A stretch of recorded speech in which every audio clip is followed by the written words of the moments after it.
A note before we begin. There's some distressing and explicit content in this episode. We've used voice actors to bring you the words spoken in the Federal Court of Australia. On Monday, the Federal Court resumed hearing a defamation case that's turned into a de facto rape trial.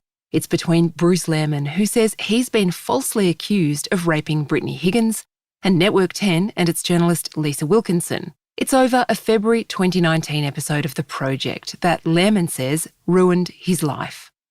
Brittany Higgins' mother, Kelly, told the court what her daughter was like before the alleged rape. Brittany had an incredible capacity to do anything. She was very active, she was physical, she had a vivacious personality, and she was loving her life and was very independent and very capable. After March 22, 2019, Kelly Higgins said she noticed in her communications, mainly via social media, with her daughter, she was withdrawn. She wasn't communicating as frequently. She seemed extremely detached. She didn't have joy and enthusiasm when you communicated with her. She was just despondent, and she was not her normal personality. I got the sense as her mum, something was wrong. Kelly Higgins described a phone call with her daughter. I pushed Brittany to say what was wrong. Is there anything wrong, Brittany? And she said there was an incident that had happened inside Parliament House. However, she didn't want to talk about it at this time. She said, please leave it. I don't want to talk about it at this time.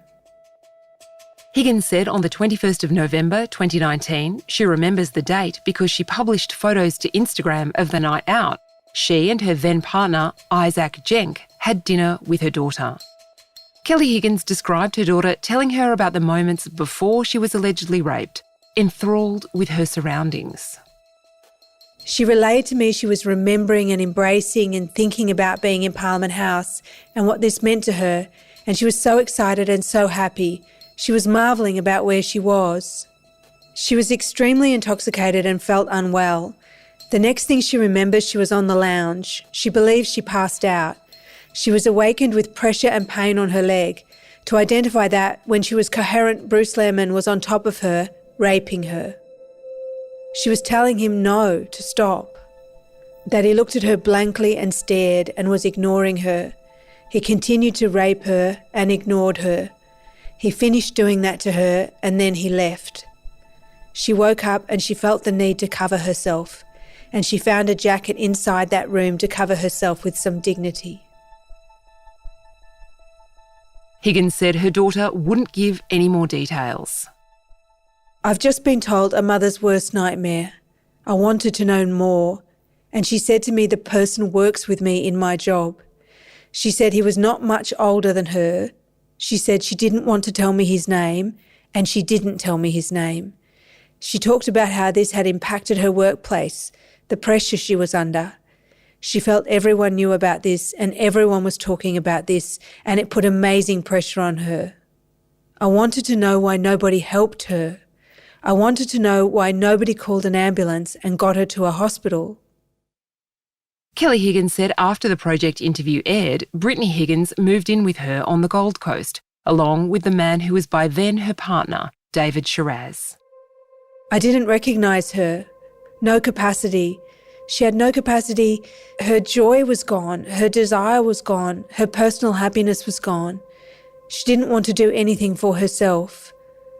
The woman that I knew was a totally different woman than the woman that turned up at my house. The curtains were drawn. She didn't leave the house. We didn't go anywhere. And that has got worse and worse. I understand everybody sees her when she does step out in public. But that's a very different woman than the woman that's at home. She is a broken soul.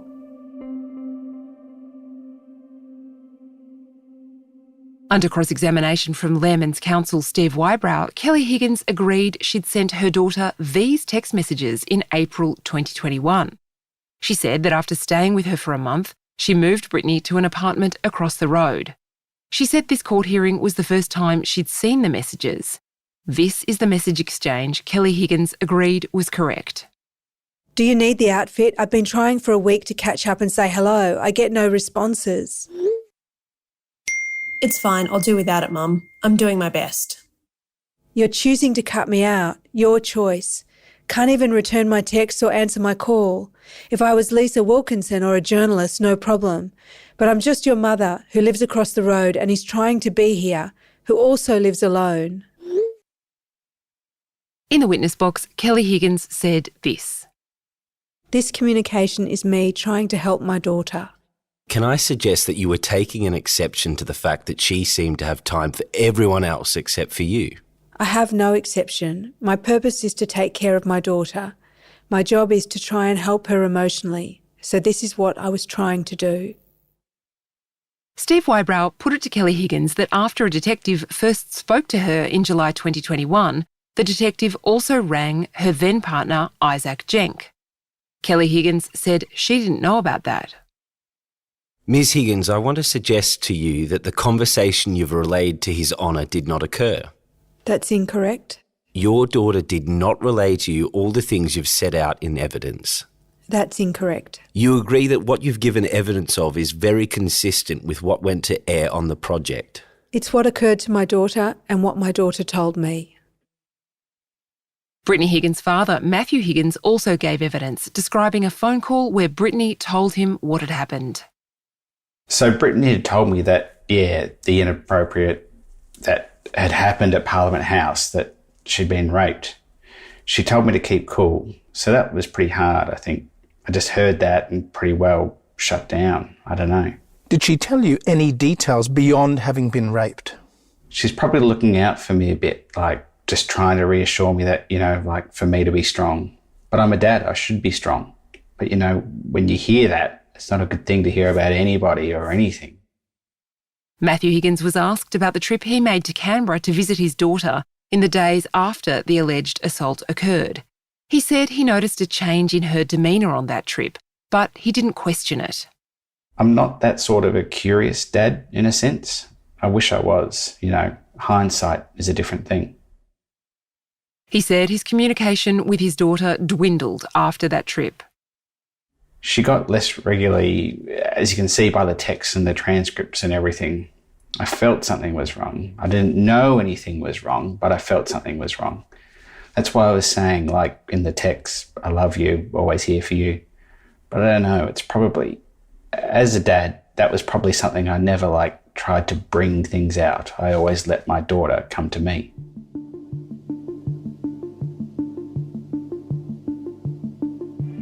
In court cases, the same few moments are slowed down and replayed from different perspectives again and again. We've seen exhaustive analysis of what happened on CCTV at the pub on the night before the alleged rape. Now we're going through what happened in the moments before and after Bruce Lehrmann and Brittany Higgins' arrival at Parliament after midnight on Saturday, March 23, 2019. In court on Monday, a former Defence Department liaison officer, Chris Payne, gave evidence. Chris Payne told the federal court that before Bruce Lehrmann was marched out of the office on the Tuesday after the alleged rape, the Chief of Staff, Fiona Brown, told him there'd been a security breach. He said Fiona Brown told him she had been told there had been an incident over the weekend and that Brittany Higgins had been found in a state of undress in the minister's office. Payne made two new revelations over the course of his evidence, things he hadn't said in either his police interview or in evidence at earlier proceedings. The first was how Fiona Brown initiated a conversation with him about the alleged incident in their boss's office. So she came in and she just had the conversation with, "You're never going to believe this." And then she proceeded to describe that she'd had a conversation, she didn't indicate with whom, but had found out that Brittany and Bruce had returned to the ministerial wing over the weekend, and that at some point later on, Brittany had been found in a state of undress. The second revelation by Chris Payne related to the CCTV footage captured as Lehrmann and Higgins entered Parliament House. And was there any discussion about what was going to happen next from Ms Brown's perspective? I believe she said the words to the effect that, "I'm going to try and get access to the CCTV footage, and I should be able to get to the bottom of what's going on here." What was Ms Brown's demeanour in that conversation? She was frustrated, I think, is probably the best way to describe it, because this was one more thing to deal with in a busy office. Payne said he spoke to Brittany Higgins about the alleged incident on that same day, shortly after Fiona Brown told him about it. Did she say what was happening when she woke up on the couch in the minister's office? She did. She said to me at the time, Mr Lehrmann was having sex with her on the couch. Did she say anything else? She was very upset at that point, so I paused to let her collect herself, and then asked her, "May I ask you a very direct question?" And she said, "Sure, go for it." And I said, "Did he rape you?" And her response was, "I could not have consented. It would have been like fucking a log." You're very clear in those words, Mr Payne. Why is that? They were quite confronting words, as you can imagine. To have a 20-something-year-old female in tears saying those words to you was extremely confronting, so they stuck with me. Did she say anything in response to that? I let her collect herself because she was very upset. And I said to her, "If you want my advice, you must go and see a doctor, and you should go to the police. And I can help you do those things. If you want to go now, I'll take you." And her response was that she thanked me for my concern and said she didn't want to proceed with that at that time. Chris Payne and Bruce Lehrmann had history. It was Payne who'd reported to their superiors that Lehrmann had previously left a document, classified top secret, lying on the desk of a colleague. That was a serious breach of the rules about handling classified information. And it was that earlier breach that Fiona Brown cited, on top of entering Parliament after hours, when sacking Lehrmann. Last week, a security guard called Nicola Anderson gave evidence, and now her affidavit has been released by the court. Anderson was on duty with another guard, Mark Fairweather, when Bruce Lehrmann and Brittany Higgins came through security at approximately 1:47 a.m. on Saturday, March 23, 2019. They allowed the pair through security and noticed Higgins struggling to put her shoes back on, before Anderson took them up to the ministerial suite of Linda Reynolds, where the pair both worked. Anderson's affidavit says this. At about 3 a.m, I returned to point 8 to give Mr Fairweather his break. We had a conversation to the following effect. Mr Fairweather said, "Well, that was a bit weird." I said, "Why, what do you mean?" Mr Fairweather said, "The man left approximately 20 minutes after you let them into the office. He seemed to be in a hurry to get out and sort of threw the pass at me. I said to him, 'That was quick, are you finished?' And he said, 'Yeah,' and hurried off." In evidence on Monday, Federal Agent Rebecca Cleaves described watching CCTV of the pair entering at around 1:47 a.m. and Lehrmann leaving at around 2:35 a.m. Brittany Higgins left more than 7 hours later, around 10:03 a.m. Fairweather rang their supervisor, Kevin Callan, and asked for advice. The supervisor rang Anderson and asked her to go and check on the woman. At 4:20 a.m, she went up to the suite and shouted through the door. "Security, hello, security." There was no answer, and Anderson opened the door to the minister's private office within the suite. I saw the woman lying on her back, completely naked on the lounge. Her dress and shoes were on the floor next to her. Her head was up, facing the window. I recall that the first thing I saw was the woman's vagina because her feet were facing towards the door where I was standing, and her knees were up and slightly apart because the couch was not long enough to lie flat on. It was startling because it was the first time I'd seen anything like that within my workplace on a patrol, and I hadn't expected to see someone's private parts. The woman opened her eyes and looked at me. She then rolled over to my left into the fetal position, facing the desk. I didn't really look at anything else because I was quite taken aback by what I'd seen. I didn't observe the woman to be in any trouble or distress. Her face makeup appeared to be intact. She looked like a woman who was sleeping off a big night. Anderson said in her affidavit she called the supervisor back, who said to leave the woman and let him know she hadn't left by the time her shift ended. At 6:10 a.m, she said she rang the supervisor again and told him the woman still hadn't left. Mr Callan said words to the effect of, "Pass on the information to your day shift relief. Don't say anything to anybody. Keep it under wraps and don't make it common knowledge to everyone." She later wrote an incident report and in 2021 contacted police to offer to tell her story. Coming up after the break, how Parliament House authorities handled Brittany Higgins' alleged assault.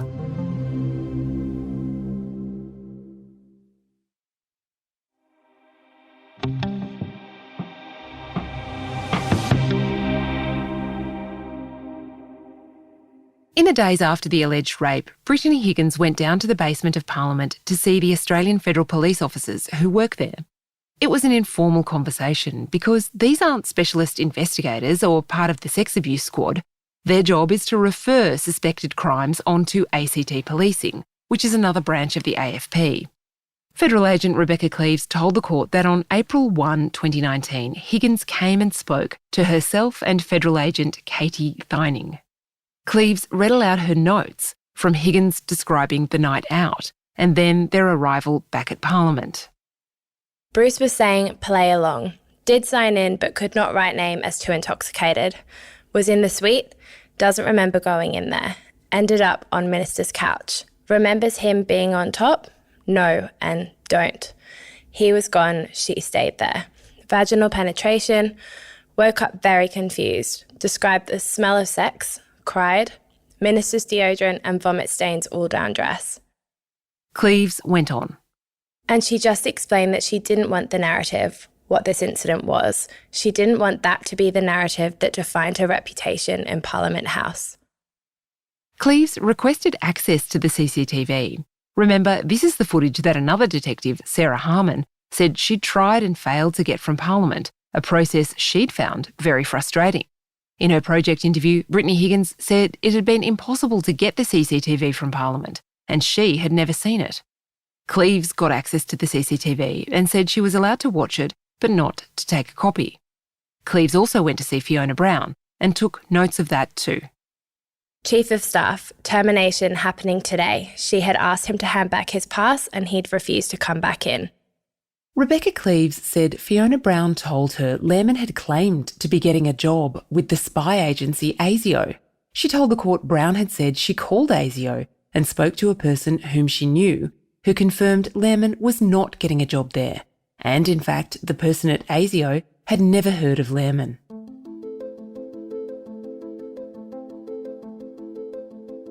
Another document published by the court is an anonymous email sent to Bruce Lehrmann under an account purporting to be Lehrmann himself, someone spoofing him. The email was dated Monday, 25 January at 11:11 p.m, shortly after a child sex abuse survivor had been named Australian of the Year. 2021 Australian of the Year is Grace Tame. I lost my virginity to a pedophile. I was 15. Anorexic. He was 58. He was my teacher. Publicly, he described his crimes as awesome and enviable. Publicly, I was silenced by law. Not anymore. Here's what the email said. Bruce, a woman spoke about what happened to her tonight and she's Australian of the Year. I want you to have a think about what you did and what might be around the corner for you. It's inspiring when justice is delivered and the truth comes out. You know what they said, the truth will set you free. How many people know what you did and how many did you tell? How many cameras are in Parliament House and how many people track down the vision? Think about it. 2 former staffers from Aussies, now security guards. It's going to be a magical 2021. 3 weeks later, on February 15, 2019, news.com.au and The Project published stories in which Higgins said she'd been raped in Parliament House. Lehrmann was not named, but he says it was clear who Higgins was talking about. Before court rose on Monday, there was time for a brief wrangle about the lip reader Network 10 wants to call to give evidence about what Higgins and Lehrmann said to one another at the Dock Hotel on the night of the alleged rape. 10 wanted him to give his evidence, estimated to take about an hour, from England via video link, with the proviso the lip reader would need to be assisted by an interpreter. The judge wasn't impressed, saying if the lip reader couldn't lip read the lawyers asking him questions over a video link, it didn't bode well for the value of the evidence he was to give about lip reading from the CCTV. The judge ordered 10 buy him a plane ticket and fly him to Australia.